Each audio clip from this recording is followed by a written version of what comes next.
What's up, guys? Welcome back to Thrashed Chassis Garage. I just got to the shop. It's been a week or so since I've been here. We had a rain. Looks like we got some water inside, but that's okay. It's not too bad. Looks like it's just coming in from under the door. We got a lot of stuff to get done today and this weekend in general, so let's get started.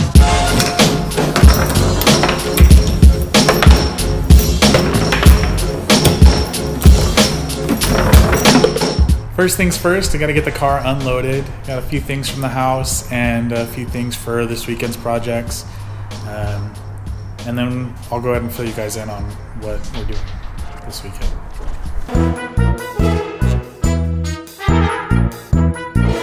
So what we're renting is essentially a plane hangar. So I'm gonna go into my neighbor's stall so you guys can kind of see it.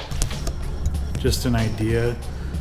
There's the airplane, there's the car.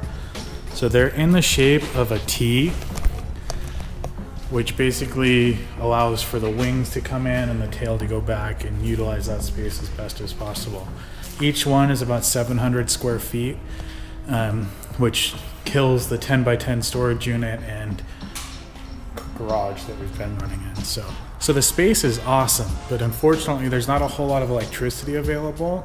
The place just isn't wired for it to be a shop. So pretty much what we're left with is just this set of lights here.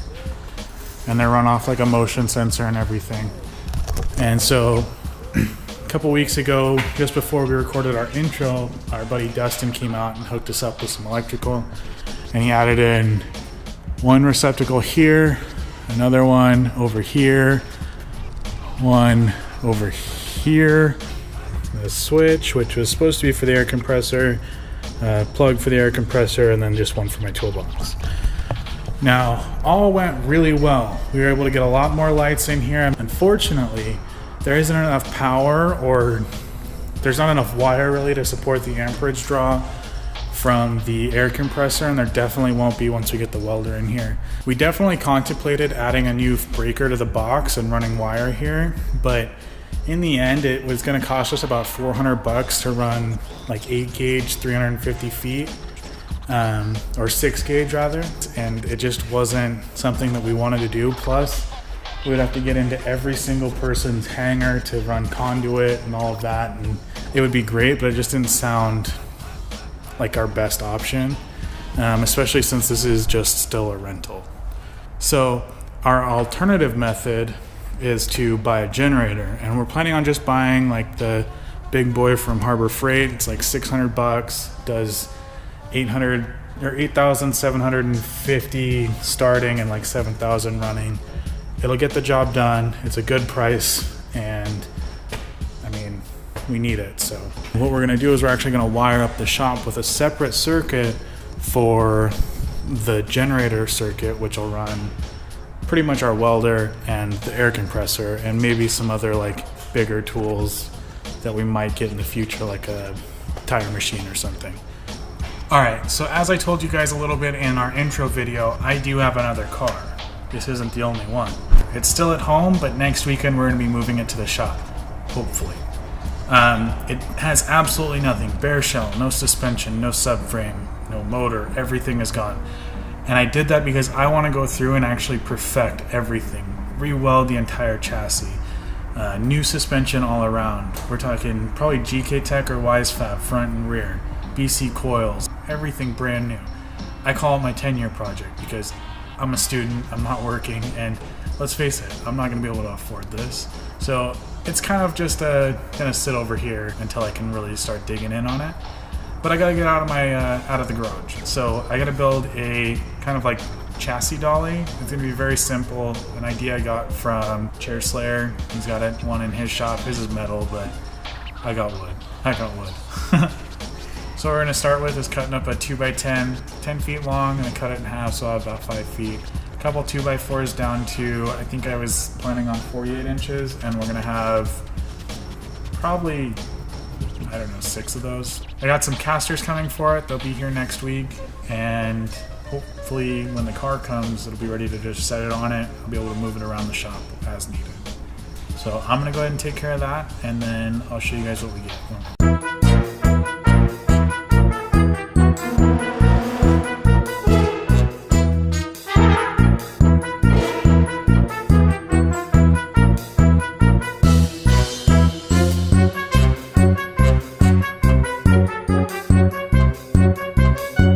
we just finished up what we could with the dolly, and I do have to go buy another 2x4, but all in all, I think it turned out pretty well. Basically, you're gonna get a caster here, same thing on the other side and on all four corners. I may add like a 2x6 X brace if I feel I need it, but SolidWorks says that this should be strong enough. So we got that done a lot quicker than I thought it would. I feel like I'm forgetting something, so I'm gonna go back and check my list, but that was pretty much what I wanted to get done today. I do have to clean up a lot of stuff here, and when Michael gets here in like an hour or two, I gotta introduce you guys to something else that we do. So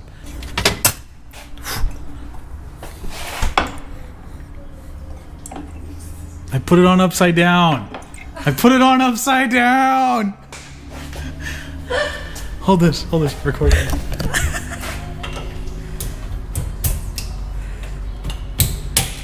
I fucking broke it. Fuck. We're gonna give it to him anyways. Thank you, kind sir. So I completely failed. You can't drink this, but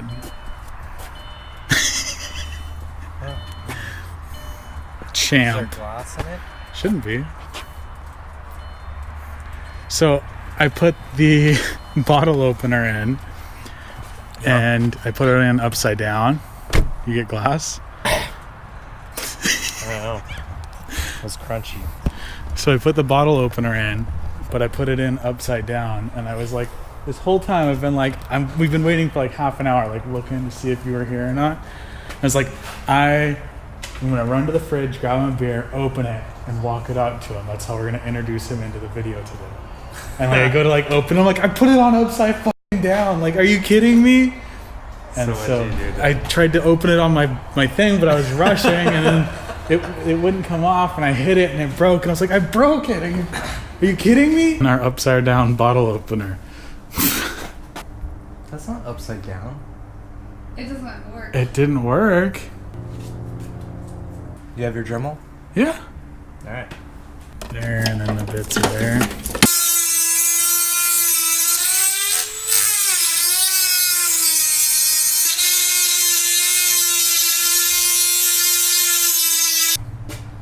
Alright, test one. Hey! There you go. Your bucket. Alright, so we ended up not doing anything really tonight besides just like sitting around chilling. Michael had a shitty week at work, so just hung out tonight, and we're gonna dive back in tomorrow. I'm gonna swing by his house, help him out with a few things before we head home. But So we got back to my place and started getting stuff ready to move to the shop tomorrow. And since we're here, I will give you a walk around of my 240. This is what I've been working with. Here's my 240. Front end is cut off because we're gonna do a tube front on it. White coupe. It's an 89, fully caged, FD legal. Custom steering column that we did because I didn't like the position of the factory column with how the seat position was. Single cam KAT. Custom dash bar, you'll get to see that later. We didn't have a tube bender, so we notched and re-welded it back up. And that's pretty much the car.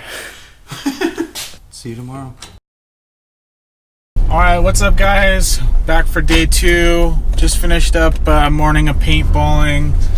Had a lot of fun. It's been a couple years since we've been, and I mean, I kind of forgot how fun it would be.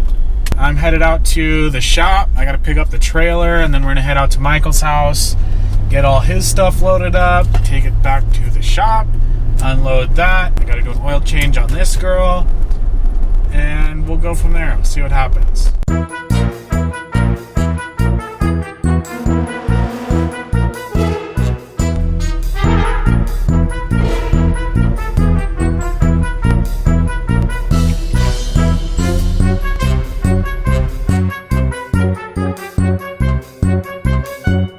Alright, so we just got to Michael's house. We're gonna load up his stuff and take it to the shop. So we got everything loaded up, and it looks like a mess, but it should stay. We're not going too far, so it should be a fun, slow drive to the shop. Explain why this doesn't work right now.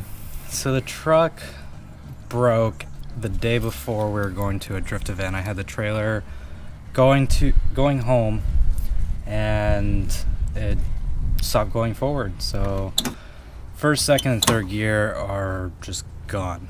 So I can roll it down the hill to move it forward, and then I can go in reverse to back it up into the driveway. So nevertheless, this is one of the projects for the shop. Hopefully by the end of the year we'll be putting a built transmission in. So we're back at the shop here for the day. We're gonna work on unloading the trailer, and we gotta figure out how we're gonna do everything. So hopefully the guy will be out at the end of the month, and Michael's stuff can move over there. We just wanted to get a head start so when that time comes we can just quickly clean up and start placing his stuff.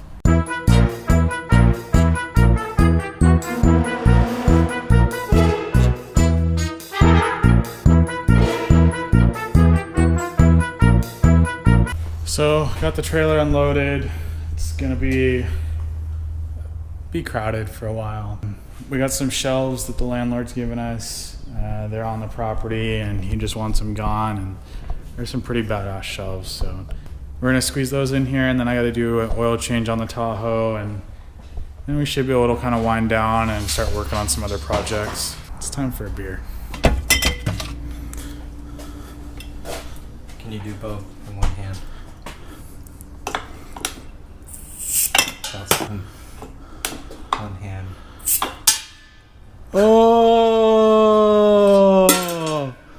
Had to throw this in here. We've got a set of shelves back here. Broken single cam. Broken turboed single cam. I don't know what that motor was, but it tried to commit suicide a few times today. Dropped itself off an engine hoist, almost jumped off the back of the trailer. I don't know what we're gonna do with it. We're gonna need to put it in like therapy or something. Got another 2x4 to finish the dolly. This is one of those bad boy shelves that we picked up. The other one's taken apart down below.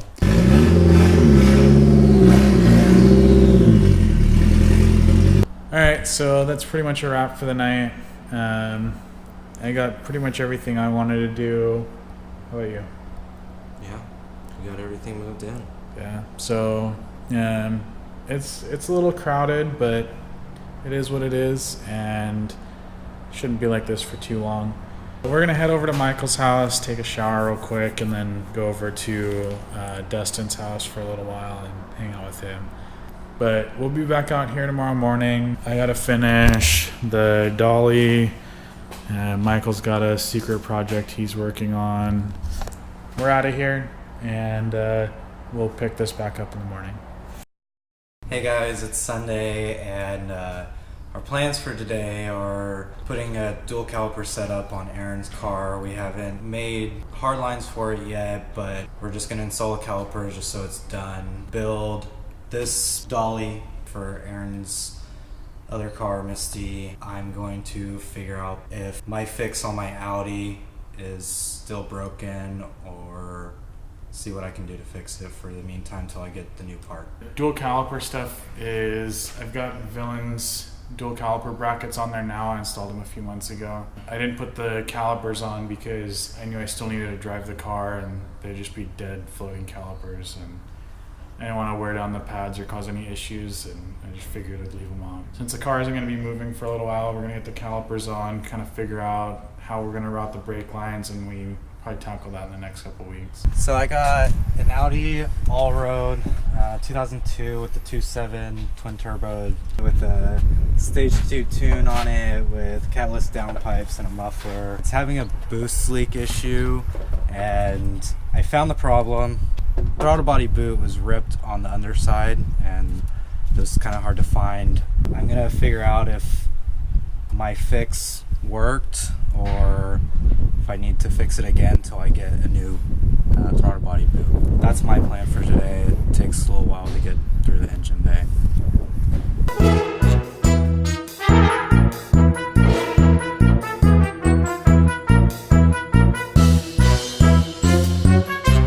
Here's the boot that's ripped. You can see that's ripped, so it's causing my boost leak. My fix was to JB weld it till I got the new part, and it didn't hold. I don't think I let it cure long enough, so I'm gonna try it again. Should only hold till Thursday because that's when I'm getting the new part. So I'm just about done with the dolly. I gotta drive 4 more screws in over here, and let the wood glue dry, but I think it'll be pretty solid. All right, so Michael's over here trying to scuff up his boot. We tried lighting it on fire and melting it back together and wasn't exactly successful. So gonna try a different route.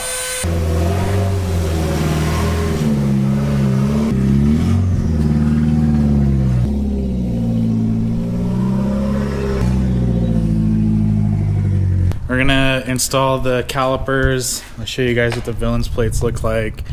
That steering lock is all thanks to Villains, I think. Bought the car with knuckles on it, and it's not one of the local guys. Somebody suggested it would be Abercrombie kit. Justin at Affinity, he looked at it and he's like, it looks like a Villains kit, and so I pulled up a picture and it's almost spot on. So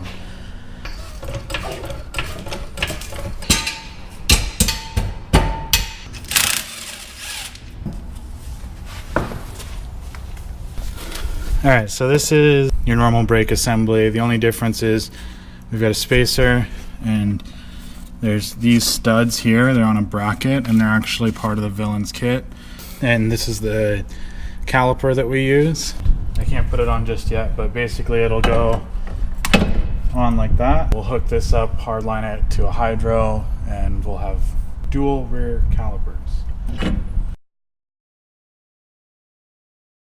Alright, so with a little bit of trouble, we got the caliper off. My rotors are shot. They've got like a pretty nasty lip on them.